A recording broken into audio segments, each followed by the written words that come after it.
Guys, তোমরা আমাকে এতদিন দেখেছো যে এই ঘরের মধ্যে ভিডিও বানাতে, সেই ঘরে এখন আর থাকতে পারবো না। আমি অত সুন্দর টাইলস লাগানো, রং করা, সুন্দর করে ফার্নিচার দিয়ে সাজানো ঘরে আমি আর থাকতে পারবো না বাকি ইউটিউবার আর ব্লগারদের মতো। তো আমি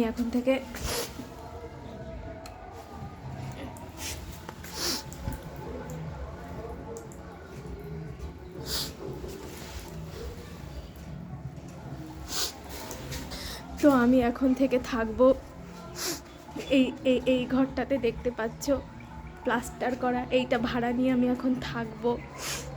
লোকের জামা কাপড়ও আমার ঘরের সামনে দিয়ে নাড়া রয়েছে। আর চলো ঘরের মধ্যে দেখাই তোমাদেরকে।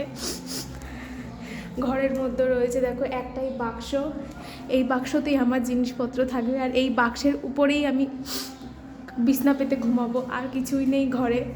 দেখতে পাচ্ছ তোমরা পুরোই ফাঁকা ঘর, এটাতেই থাকবো।